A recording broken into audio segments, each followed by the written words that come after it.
na sila. Pag human nila og libot, humana og paring, pumurdi, humana, kadungog ng tanan. Naog na diha, kaya ako na nang iuwi ang kabayo. Amin na ng rob, kaya ako na nang ibalik dito sa taas.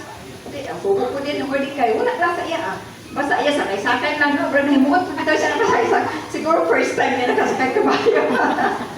Lipay kay siya. Kaya siya nga, uy, inunani di ang mura kang hari, no? Ang pagtatag. Inunani di ang bapion. Nakita po.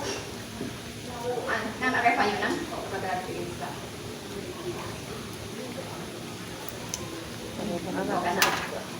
So, karon ang hita po mga igsoon, balik na siya dito. Ni uli si Haman nga nagbagot-bot. Gaduko siya ni uli paingon sa ila. Naulawan ko. Pastilan, haska ulawa. Ana, imbes na si Mordecai mo salot na ko. Ako na inoy, nagtira-tira sa iyang kapayo o isuroy-suroy siya sa square. Naulawan ko, suko siya. Bukol kaya kasing-kasing maigsoon. Ako niya sa balay, yung tiingnan niyang asawa. Pastilan. Nakusa kanina. Moon ang hintabo. Timulay niyang asawa, si Ceres. Wala kay bawot. Wala kay bawot. Mordecai ra na. Piltigi ka na. Dili ang kaana mo. Nahupay niya. Kaya man. Wala kay bawot anang Hudiyo. Kasi na, tingodan siya nga. Tungod sa kuan, wala niya na-istorya bitaw nga ihang si Mordecai.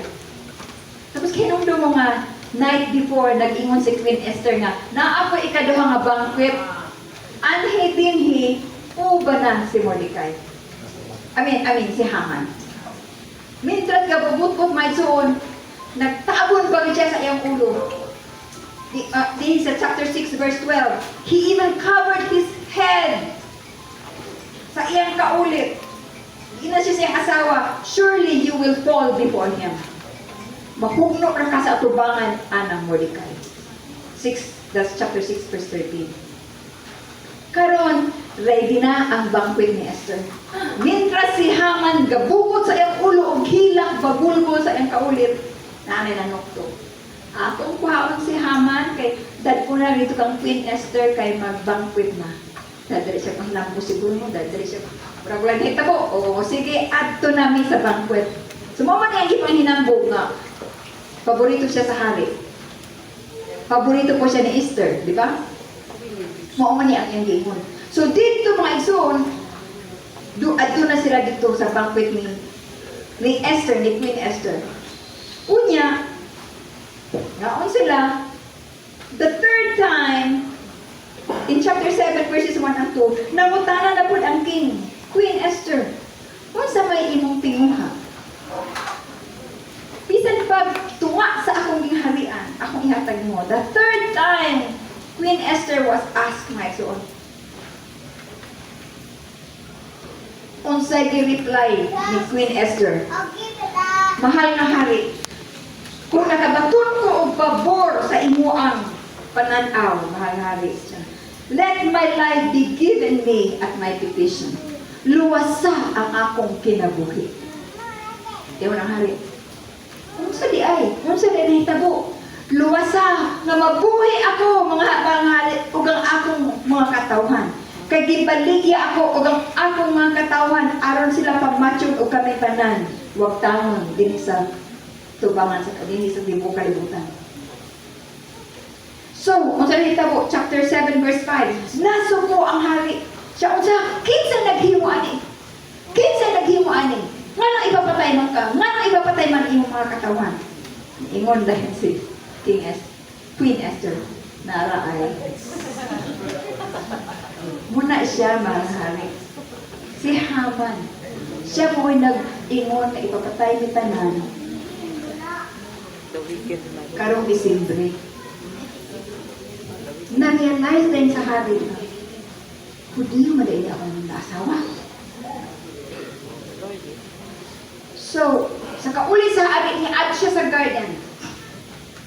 Gawa siya, nagpahangaw siya dito, nagpahangin siya sa iyang kaulit. Si Haman, tungod sa iyang kahadlo, luhod siya tubangan kang Queen Esther. Halos na yan ang gakso na iya ang tuhod tungod sa iyang pagmakiluoy.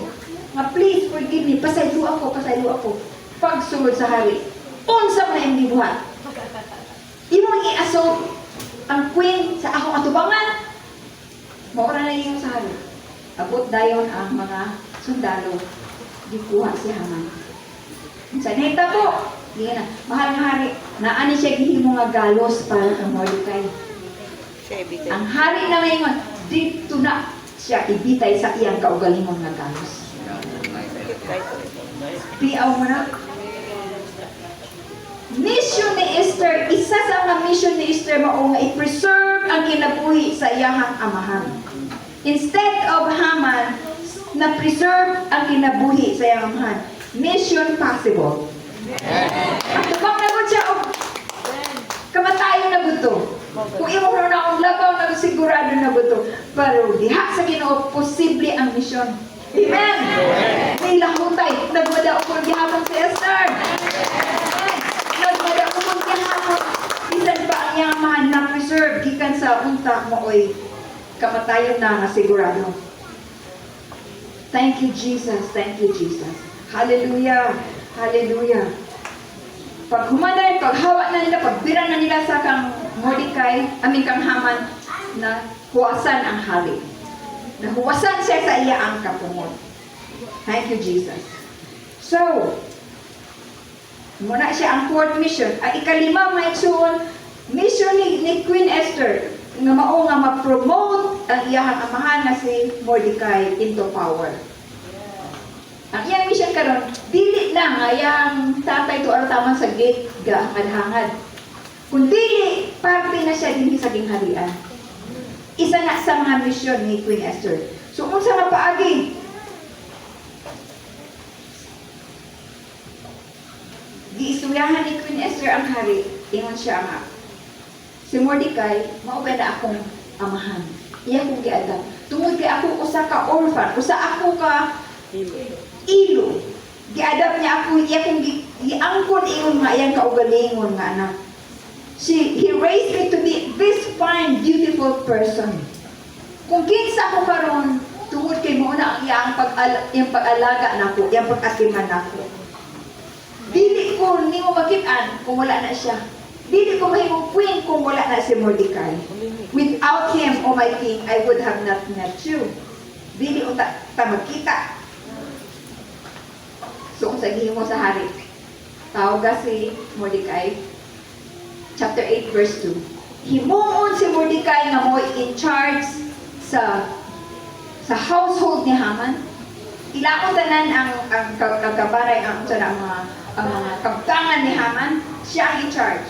Dayon, tagaan ako na si Mordecai og sing-sing. Nakala sing-sing, mauna siya ang seal. Yes. Of approval. Kung sa mga balaod, sing-sing maoy mo silyo sa unsa man ng mga balaod. Yes. Dayon ingon siya nga, ug kana si Mordecai, tagdaan na siya og iya kaugalingon nga robe. Dili na napahulamon lang. Iya ang permanente. Naapo siya ang kaugalingon nga kingly horse. Dili na mahulamon lang. Wala yun. Amen. Naa siya kaugalingon. Iyang kaugalingon nga paggamit at his disposal. Hallelujah. You know, ato may baluan si Mordecai sa iyang pagluwas sa kinabuhi sa hari. Wala kaya siya nangita og dungog. Wala niya iyang ako pinagluwas ang hari. Wala po siya nangita og kanang premyo. Premyo hiko, bayarin ko, kaya wala ako patay na unta ka. Wala lang. Nahigi na mapaubos na ita may sawan. Amen? Kaya ang Ginoo raman ang mubalos. Hallelujah. Ang Ginoo raman ang mubakwi o niya. Kaya tiyaw mo na, naibalo siya sa ilapya ang kasing-kasing. Kuntinto na siya sa tura siya sa gate. Pero ang iyan lang, he did the right thing. Unang-unang, wala siya ni Simba, kang Haman. Ikaduha, wala. Suara siya dito, no, pero wala siya. Muyuko, kung sa man ay na ang mga Diyos. Niya, pakibagay niya na ay bad news, iyang gipasang. Wala niya yung naman, yan ang buktan ng matay ng hari. No? Wala. Niya iyang gipanaliptan ang hari sa maong nasod, mga igsoon. So, ato may baluan, siguro mag-worry ta nga. Daghan naman kung nahimo, murag wala may Wala may reward. Wala may nahita po. May suon, the Lord will reward you in due time. Amen. I-vindicate kita sa Ginoo may suon in due time. Sa eksakto nga panahon, iya kang i-vindicate may suon. He will take care of you. Amen. Hallelujah. Next mission, my son. It was to save the destiny of the nation of Israel. Posible ba? Mission possible. Mission. Amen? So, mauna ni, pagkamatay ni Haman, dili ito mo'y katapusan sa istorya. Hindi tayo, wala na si Haman, wala na yung magugot-gugot. Nakita po, before namatay si Haman, naanaw yung decree na in 12 months, after 12 months, pamacho ng mga Hudyo, naka-circulate na wala na si Haman, pero naana ng balaod. Karon, hindi mo ni Esther, for the third time, ni-approach siya dito sa king.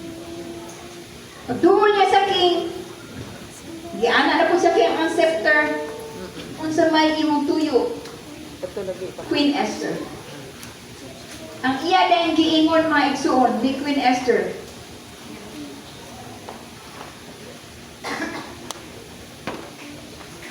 Ayan muna. Nagkiduoy na po siya sa tubangan sa hari niyo siya, my king. This is in chapter 8 verse 4. My king, please revoke and counteract the letter revised by Haman. O mahal mo nga hari. Ito bitaw imong gipirmahan nga pamatyon ang tanan nga mga Hudyo. Bakwi ato. Paluoy ka. Kabisa bulan na si Haman. Mahita po gihapon na, please mga hari, bakwi ato. So mao to ikatulo nga pag-adto ni Esther atubangan sa hari. Gipabakwi niya maigsuon. Iyon siya, unsaon man ako pag-endure kung pamatyon ni tanan. That's in chapter 8 verses 5 to 6. Dili enough na mamatay si Haman. Tungkol kay naanay decree nga na-circulate sa yuta. Nagpaabot na lang sa eksakto nga panahon. My people and I, we will all be dead unless the king intervenes. Kung di man ma-intervene ang hari, patay ni tanan mahal nga hari. So, sa iyo niya, di ba na naman kang Mordecai ang singsing? Kamu duha, maghimo magbalaod. Pag maghimo magbalaod, mo supersede na atong nakaraan na balaod. Dayon, kamu duha na magsabot, silyuhin na lambot, naaman na sa iya ang silyo. Naaman na sa iya ang singsing. So, mao dahil ito mga isun, si Esther o ang iyahang amahan, naghimo sila. Kung imuntan ang mga isuon. In the 12th month, instead nga ang mga ang nakasulat sa ilaanan kato ilang papel na ilang ipa-distribute, the Jews has the right to defend themselves and to kill their enemies. Mauna dito mga isuon. So, is it possible? Mission possible! Hallelujah! Dalayo na Ginoo. Ilan ang didistribute na ito sa 127 provinces. That's in Esther chapter 8 verses 9 to 10. Naasay ka, tungod mga isuon nga mo panalipod sa ilang kaugalingon. Wow! May mo tan-ang unsa ang relief ni Esther. Pupunsa sa miracle mga isuon. So, nakita mo, ang mga enemies nila, nangahadlok, ang uban nagpa-convert na, nahimo na sila mga Hudyo. Nagpa-born again na ba? Itong kinahadlok niya, pero sila o anahalay sa mga Hudyo tungkol sa ilang kay mga kaaway lagi. Praise the Lord, my son. So, according to that decree, katong usa ka decree na null and void kadto nga decree, my son. Tungod kay gi-preserve siya. So that is the mission of ni Queen Esther. Change the destiny of the nation. Hallelujah. Mission possible. Amen. Change the destiny of your neighborhood. Amen. Asa man kagipwisto sa Ginoo, you can change the destiny of those people around you. By God's grace, pinagi sa iya ang grasya. Dalagot ikaw nga Diyos. Thank you, Jesus. Yes, Hallelujah. Hallelujah. Na-preserve to mo di anak maiso. And mission is possible. And finally, number 6. Mission possible. For the first time, nag-establish si Mordecai o Feast of Purim sa Israel. Hatod karon celebrated na. Kanang Feast of Purim mao ni ang ilang Thanksgiving, ila ang fiesta o ang ilang giving out of gifts. That was a big accomplishment kadto nga panahon nga sila mo ay nagdumana. So, mo rin ilang celebration. Na ay Thanksgiving tungod kay na ay celebration sa ilang sa nahitabo nga gi-preserve sila sa Ginoo. Malang giingon man so nga, our mourning, our sorrow is turned into joy, our mourning is turned into dancing. Amen? Tungod kay gi-reverse sa Ginoo. Mao na nga kahitabo man so on the month of celebration sa Purim. Ang Purim mahitabo na siya before sa Passover. Hallelujah. So, nagkinahalan pa ta ang milagro, my son. Kung mo-intervene ng Ginoo, mission possible. Mission possible. Saan man ni Ginoo? Mission possible. Amen. Mangita ang Ginoo paagi. Imposible kung imo tanawon, but it is possible diha sa Ginoo. Ang Ginoo, He is an expert to open doors for you. Amen. Amen. Ang Ginoo, expert na mo sirap sa putahan. Ang Ginoo expert kung giya kanimo nga bisan ang katong nga tawo nga imong dalhan sa puno sa Ginoo, the hardest of heart iyahan ang i-melt my soul. Yes, Lord. Hallelujah. Ang ato lang nga mo ang pagsalig pagduol hibaluta nga siya makahimo. Thank you Jesus, dalayo siya. Hallelujah. God is a blesser. Ang Ginoo, ang plano sa Ginoo in Jeremiah 29:11, His plan for you is good. His plan for your life is good, not for evil, not to harm you. He wants to give you a hope and a future. Ano man mo kay ang Ginoo, He is a blesser, He is a builder, and He is not a destroyer. He is a preserver. Thank you, Jesus. Ug ang kung Ginoo mo tawag nimo sa mission, my son, He equips you to do it. Amen. Kung tawag ka sa Ginoo sa mission, yan ang equip. Wala na sa edad. Si Esther, young lady. Sa kahong, sa tangkan sa iyong mission, punong ka-mission sa kamot ni Esther, na-accomplish. Amen. Buti pasabot, kita usab gamiton sa Ginoo. Amen. And He can do it because God is on our side. Manindog lang, my soul. Thank you, Jesus. Thank you, Jesus.